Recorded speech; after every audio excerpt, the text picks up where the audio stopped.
Howdy boys and girls, it's been a couple weeks since I put a video out.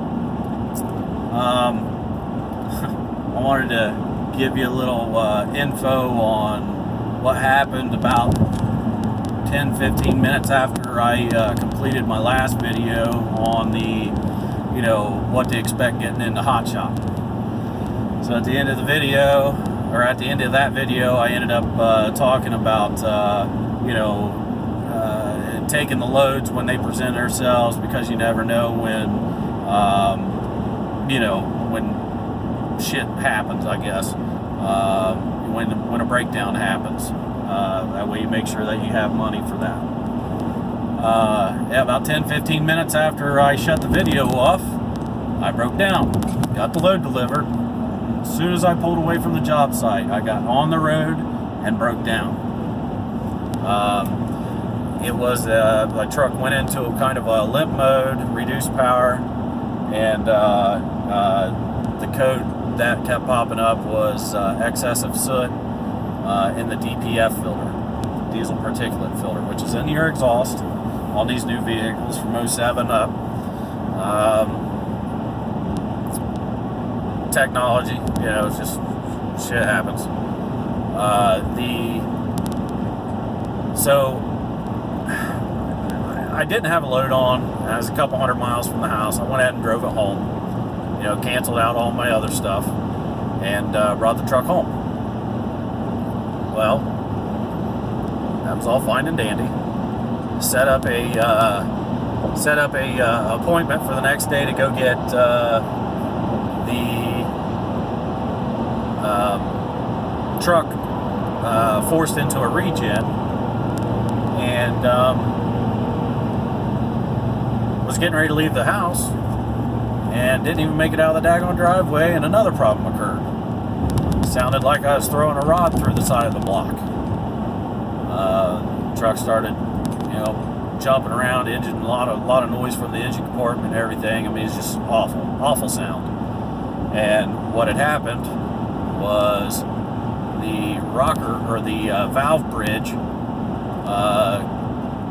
came off, and it wasn't open the exhaust valves on one of the cylinders, and it was popping air back up through the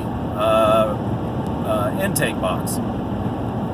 And I know you probably didn't think it sounds that bad, but Lord have mercy, I thought that I busted a rod, poked a hole in the block, and blah blah blah. So anyway, ended up towing the truck over there to the dealership. So we have to fix the first problem before we fix the second problem. Well, the first problem was going to cost right about $3,000. I had to pull the engine apart. Found the bridge, but could not find the tappet, which is about a dime in diameter, about the size of a dime, and about the thickness of 2 dimes put together. And on the bottom of that tappet is a stem, probably a 1/4 inch long by 1/8 inch in diameter. Can't find that neither. So that's floating around in the engine. We decided to pull the oil pan. Couldn't find it there. Ran magnets down through all the journals and done all that stuff, and just never found it. Haven't found it. So I decided to roll the dice at the time. We was going to put the engine back together with a couple magnets in the top oil pan and in the lower oil pan. And yes, these what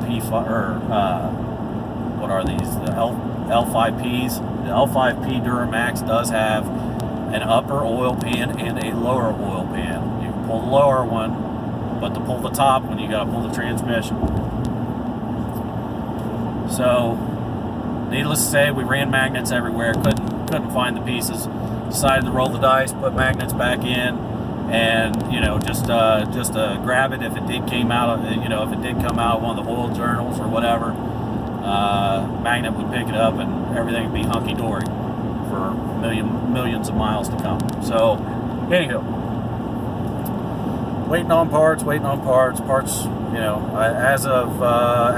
as of Saturday, the truck still wasn't put back together, and this is Monday, 2 weeks since it's happened. So So I ended up trading the truck in. You know, I had promised my customers that I would definitely be back on the road last Friday, and that they did not have to worry about getting their stuff hauled. You know, I'll take care of it. So I opened my mouth, inserted my foot, and I had to buy a new truck. Couldn't find a used one anywhere. I looked. I mean, there's a bunch of used trucks out here, but to find one that is worthy enough to do the jobs that, you know, to do the job that I do, to be reliable enough to go to the places that I go, you know, the only thing I come across was a bunch of junk. So I was forced to buy a new truck, kinda. Bought a new truck, so now I'm in a 19 Duramax 3500 single rear wheel 4-wheel drive truck.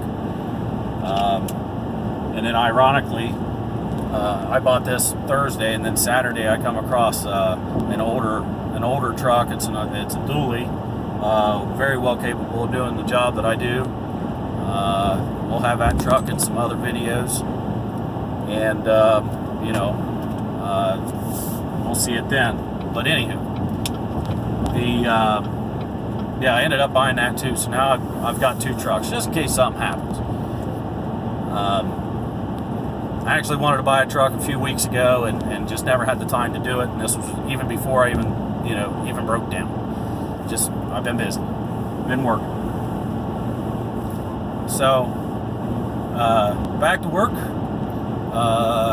Thankfully that, you know, I wasn't lazy and decided to turn jobs down and procrastinate on jobs. I was able to overcome everything as far as a financial standpoint. I was able to overcome that burden. It was very stressful, you know, in many ways, because I had to turn down loads that I was getting called on. I had to cancel 2 loads that I had priorly set because of my truck breaking down. That hurts. That hurts me personally. I don't like to do that, but it was a legitimate reason on why. So, you know, everybody understands. It happens. So now I do have to say, you really see, you really get to lean on your friends during something like that. Man, my friends were great. And you know, I never really expected any of this out of them neither. I had friends offering me to use their truck. You know, I thought, you know, I appreciated it. You know, I was like, hey, you know, I appreciate it, but it's not something that I want to do. I don't want to borrow somebody else's vehicle to, you know, to do my job.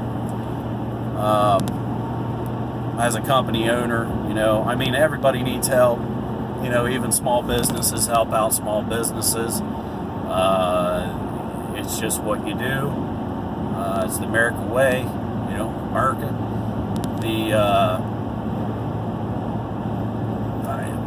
I mean, I just couldn't believe it.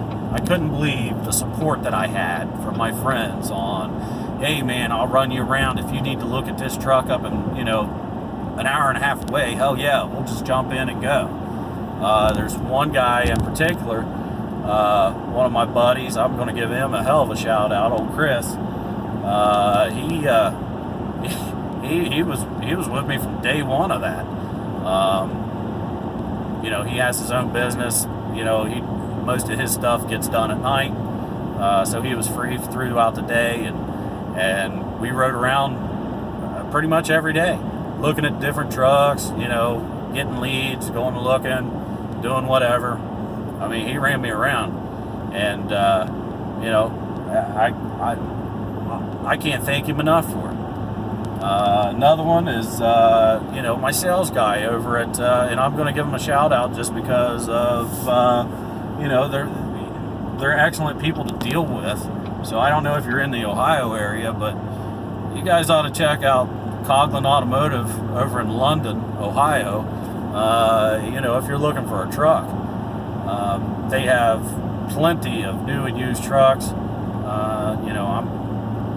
I'm a little stickler on how much to pay for a used vehicle, but as far as a new vehicle, they done, I've bought 3 off of them now, and it's always been the same sales guy, Mike, and he's excellent. I think if he wasn't there, I wouldn't go there. If he would have went to a different, if he'd go to a different dealer to work, I'd probably go to that dealer just so I could deal with him. And that means, coming from me, that means a lot.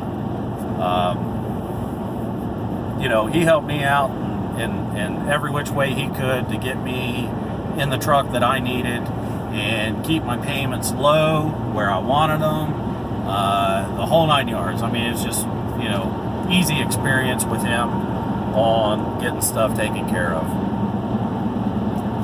So I guess the moral of the story is, yeah, shit happens. And, keep your head up, go with the flow. Don't let plan A beat you down. There's always plan B or C or hell, even F. I had quite a few of them. But one of them actually worked. I'm back to work. So, just keep your head up. Things happen for a reason. You never know. My truck could have just read a code just because it was going to take a shit. But the Chevy made me home. It always has, always will. Made me home. And until next time, y'all have a good day.